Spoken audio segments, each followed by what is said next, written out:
Hello everybody, my name is Benjamin Bloom and I have just witnessed, I'm alive, Birmingham City 0, Aston Villa 1, a game that saw Jack Grealish physically assaulted by a fan and then go and score the winning goal. I thought I'd seen everything in the Championship, but shocking and ridiculous, incredible scenes up at Blues today. Walking in, there was an atmosphere here and it was a little bit tasty, and some of that, I'm afraid, has spilled over into the game. Anyway, we'll get to that incident. Here is my view on a very, very newsworthy Birmingham derby. Blues lineup, camping goal, 4-4-2. So Harding, Dean, Morrison, Pedersen across the back. Hotter, Keefton, Bell, Davis, Magoma across midfield. And that very impressive strike partnership, Adams and Jutkiewicz up front. Villa 4-1-4-1 as we expect from Dean Smith. Steer in goal, no Kalinic. El Mohammadi right back. Hauser and Mings are the centre-backs. No Chester, no Tuanzebe, no Elphick. Villa thin on the ground at the back. Neil Taylor, left back. Glenn Whelan sits in front of the back four. Adoma, Hurahan, Grealish and El Ghazi across the midfield. And Abraham up front on his own. Bit of a tepid start, and exactly like the game at Villa Park on 3 minutes, Michael Keefton-Bell absolutely goes through Grealish. Exactly the same thing he did in the first game. Yellow card for the Dutchman there. Big altercation, all the players get in. We expected it, and that's what we've got. Chance here on 5, nodded on into Adams in the box, squared to Magoma, left corner of the box. It's a tame right footer straight at Steer. Now here comes the incident that is going to get replayed and replayed and replayed today, and unfortunately we went back to the 80s for 30 seconds in this game. So there's a quick throw in from the left hand side, and it's actually a good chance beforehand. So Grealish runs onto the throw, it bounces, he's waiting for it to come down, he hits the shot on the near post, and Camp gets down and makes the save. Now Grealish is not the corner taker, so he turns and faces inwards. Now I'm in the other corner, I'm literally on the opposite corner flag, so I could see it coming, and there's a guy wearing black. You've probably all seen the pictures by now if you're watching this review. He comes out of the stand, past the stewards, past the police. Remember, the main congregation of the police are in the opposite corner, in between Villa fans and Blues fans. The guy runs onto the pitch, everyone panics a little bit. He runs up behind Grealish, and he seems to be running and throw the punch at the same time. So I don't know if there's any UFC fans here. It's not very good technique, fortunately, because it could have been a lot worse. But comes up behind Grealish and basically clocks him one. Grealish doesn't obviously see it coming and goes down. And then fair dues to a lot of the players. They were straight in and get this imbecile off the pitch. I am completely unimpressed by this. I don't really even go for the rivalry stuff and the banter stuff, because a lot of it goes too far. I know a lot of people like the banter, light-hearted, but when it comes to an act of physical aggression on a guy who's basically entertaining all of the people in the ground, we have to protect the players. If there's no players, there's no game. We all turn up and watch those guys. If someone's going on the pitch and attacking a player, it's just not on. It's incredible. I can't believe I saw it. And you start to then raise the questions. I mean, I was searched as I went in today. What if he's carrying anything like, you know, God forbid, if he's carrying any kind of weapon and he can get to a player? That's really, really not good. And I suspect he's currently in a cell somewhere in Birmingham, and he won't be going to many football matches probably for the rest of his life. But I suspect also Birmingham are going to get a fine or some kind of repercussion for the duty of care towards the players and allowing this guy to get on the pitch and attack. Jack Grealish, I'm sure we all agree that sort of thing should not happen. Let me know what you think in the comments if you think I'm right about that. We will move on. 12 minutes, Magoma with a corner from the left, near post. Morrison's free, actually. He kind of tries to angle the ball. It's, I don't know, torso height with his right foot, and he can't get a good connection. That skews wide. The Blues are actually controlling the game. The intensity is working. Villa not getting on the ball too much. Chance go up in the ground with one punch, and he knocked him out. So this is all playing into this narrative of what is going to happen in the second half. 22, big chance for Villa here. Whelan inside, Grealish on the ball now in the 10 position. Beautiful feet, he slides it to his right. Exquisite ball through outside of the right foot. Takes out the whole defence. El Ghazi has made the run from the left-hand side inwards. He takes a touch. He should score here. He's in the middle of the goal. Hits it low, and Camp makes the save with his feet. Grealish, he may have been knocked down, but he certainly did get up again. Big one forward on 26 from the Blues. Jukovic knocks it on.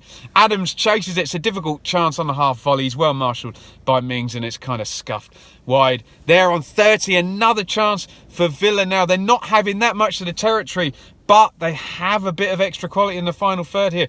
Pedersen 50-50 here with a dome. It flies up in the air, goes towards the bylines, completely misjudged by, I think, Morrison there. It was really windy, that end of the pitch. It was blowing in towards the, I think it's the Tilton end up there. Crosses it in, Hourihan, I think, and Abraham follows in, and he puts it over from point blank range. So Blues with the territory, Blues with the pressing, Blues with the intensity, Villa with the two best chances on half. And now up to 42 minutes, Jukovic spin and half volley from the edge, bounces through to Steer, but later that minute Adams gets it 25 yards out. Trademark Che Adams here, spins, he's got such a good early shot, always gets power, hits it low, Steer dives to his right, and it flies just wide. 45, Magoma in off the left, shoots from range, deflects up and steers. Comes out to gather there. Jukovic had a good view of this. He goes in with his foot high. I don't think it was that dangerous, but he takes a yellow card for it there. Half time. Well, the first half is overshadowed by the incident involving Grealish and the guy coming out of the stand. Blues, they made it physical. They played into the frenetic, tense atmosphere, particularly Harding, the right back, Davis and Kieftenbeld. The right side of the line, I think, with the physicality, I think they were on the front foot and they really got up their men. Look, Grealish gets targeted by every team in the league, but it was noticeable that they were really quick into the tackle and really pushed forward. So I think the game plan was right from Blues. Villa not getting on the ball much, but I think most people would admit they've got that bit of extra quality. Grealish, brilliant playing El Ghazi in, and the save made, and Abraham, probably a player of his calibre, should be putting that chance in. Big hello to the Birmingham fan who, in the toilet next to me, had some talcum powder looking substance on his hand and decided to get rid of it by putting it up his nose, if you know what I mean. So that was what we were dealing with today at the game. Yeah, all a bit 80s today. 47, we're into the second half. Grealish inside left, drifts into the 10 position, hits it right foot, he's off balance, shanks that one high and wide. Dangerous free kick here for Blues now. Inside left position, Magoma, it's a clever one, slid in on the ground to Adams, exactly the guy you want it to go to. He spins, but for once, the guy with probably the best technique on an early shot in the league doesn't quite get hold, and it's blocked on the line. Davis, yellow on Grealish, not probably for this one, but probably for persistent foul play. I said he was the right side of the line, but the ref deems that he's now crossed the line. 53, quality is deteriorating. Glenn Whelan particularly is deteriorating. The ball is not in play much. There's loads of fouls. It's been booted up in the air. Frankly, the first 10 minutes of the second half was rubbish and needed to settle down.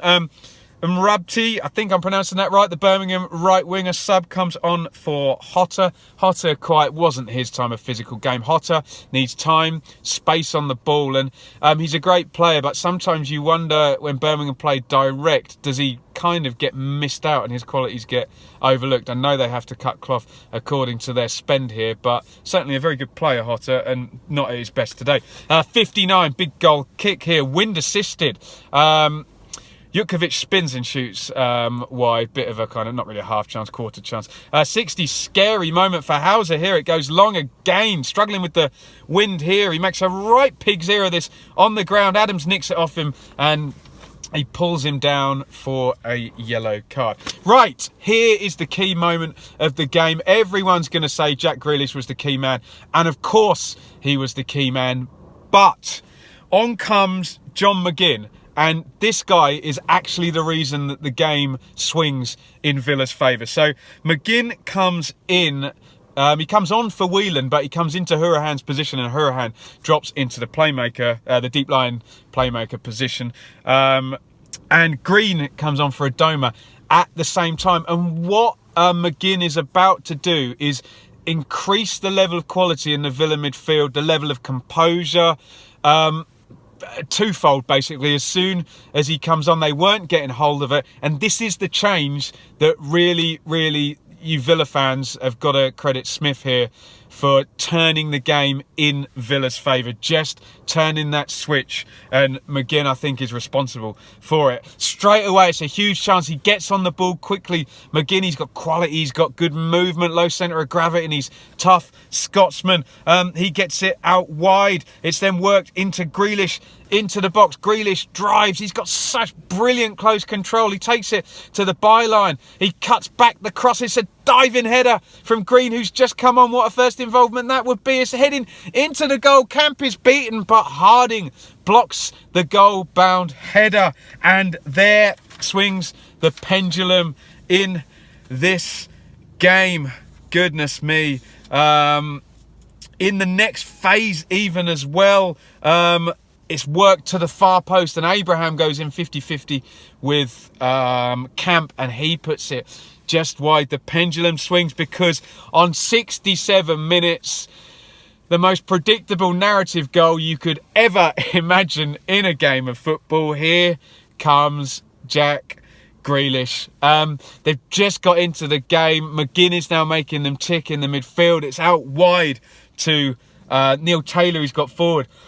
Excuse me, from left back. It's fed inside to Grealish. They are terrified of him. He steps forward. He's into the box. They stand off. They think he's going to go right foot. He's got such bloody quick feet. He shifts it to his left. They're not expecting the left footer. Hits the shot low into the corner. Oh my goodness me, pandemonium in the Villa end. Grealish doesn't quite know what to do. He runs towards, he thinks about cupping the ear, but no, he's going to go and jump and celebrate with those Villa fans. And I think, and I'm not making this up, don't put me in at Didn't Happen of the Year awards, I literally heard a dad talking to his kid on the way out, saying, you know, son, he got attacked, he got kicked up in the air. That was the way to answer them. And some would say justice done after being physically attacked by a fan in the first half. Jack Grealish up the other end and scores what turns out to be the winning goal. What a brilliant player. If Villa don't get in the playoffs, I don't know how much longer he's going to be there, but certainly he was just the X factor and the star character of this game today. Excuse me. Mahoney comes in from a Goma, straight swap here. He's going to play down the left wing. Jutkovic finds space on 72, 30 yards out, shot deflects and trickles through to Steer. 76, incredible stuff, fed into Grealish in the box again. They're terrified of him. Same position of the goal, that little left-sided midfield position. He's lethal from here. Great feet as usual, lays it back. Hourihan arriving. Hourihan's got a great left foot, side foots it, gets great power. Camp's beaten and it smacks the crossbar and bounces over the top. Could have been 2-0, game over. There, Craig Gardner comes in for Davis. Now a bit of extra legs. Maybe Davis a bit of a red card risk there. Bjarnason comes on for Jack Grealish. So the lead man leads stage left, stage right, depending on who you support there. Straight swap here. Hurahan stays in the deep position. I guess the idea, Bjarnason. Just press, a little bit of extra legs there. Forward. 87, this was the chance if Blues were going to equalise. It's into Adams. He holds it up. He's got good body strength, Adams. Keeps it. We think he's kept it. Sorry, I'm struggling. He's kept it too long, but it's a brilliant pass out to his strike partner, Jutkovic, right-hand side of the area. It's not a great cross by Jutkovic. He puts it over, but Mahoney is following it up on the wing, the far side. He then crosses it in. It's a bouncy one. It falls to Craig Gardner, and he puts it over the top. That, excuse me, I'm covering and spluttering. That was the chance and over. It goes 5 minutes stoppage time. Goes up. Villa fairly comfortable in this 5 minutes. McGinn takes a yellow, bit of a revenge tackle on Abraham, for Abraham on Abraham's behalf, excuse me, after he seemed to get fouled. Blues corner, outswinger from the left, camps up for it. It's close actually, and it's headed just wide. A lot of the Blues fans thought that had gone in, looking from this side of the goal. And it is full time. My goodness me. Look, I have done all of the big derbies in the Championship this season. I'm a lucky boy to be able to do this. I've been to both Ipswich, Norwich. I've been to both Forest Derby. I've been to both Sheffield United, Sheffield Wednesday, and I've been to both Villa Blues now. And this derby in this stadium, in this part of the city, definitely the fiercest, most tense atmosphere I have come across in a long while, certainly this season. And I've got to go back to a game between Fulham and Millwall at the Den last season for any kind of, that just something in the air type atmosphere that we got today. It played into it at the start of the game, and I think I've said my piece about Grealish being assaulted, so I won't say any more, but we don't really want to see that in football. I think I speak for hopefully most of my subscribers and most of the people watching this video. First half reasonably even. Blues had the territory, but Villa had the two chances. Grealish brilliant to play now. Ghazi and Abraham puts over from close range. Into the second half, quality deteriorates, match deteriorates. Key moment is John McGinn coming on. The pendulum swings, a bit more quality, a bit more zip to Villa's play. And of course, Jack Grealish then gets the winner. What a player. What a great player that guy is. Let me know in the comments who's better, Grealish or Hernandez. Certainly the two best players I've seen in the league this season are those two. I know I like a creative midfielder, but let me know in the comments which one you think's better. Grealish certainly got age on his side, but Hernandez, a lot of quality there. I'm talking about Pablo Hernandez, not Onel Hernandez, by the way. And the game really then, that was the sucker punch, and Hurahan hits the bar and they see it out. So in terms of both teams now, let's talk about Blues first. I think we all know the FFP fine's coming, and I think Blues have had a really good season. I think Monk's done very well with the cards that he's been dealt. I think it's probably going to be 10-12 points deduction, so any hopes Blues have of playoffs with Bristol City and Derby, not necessarily at it at the moment in 6th and 7th. Forest chasing well. I think they're going to deteriorate, but I'm going to give Gary Monk a big thumbs up for this season, and they've got to get out of this embargo, and maybe they can have a bit of a better push next season with or without Che Adams. Villa, it's just so obvious. Villa with Grealish is so different to Villa without Grealish, and I've said it, Derby and Bristol City are not playing well. Grealish is back. Villa have won 2 on the trot. It's a 3-game week. If you go bish, bash, bosh, 9 points, who knows?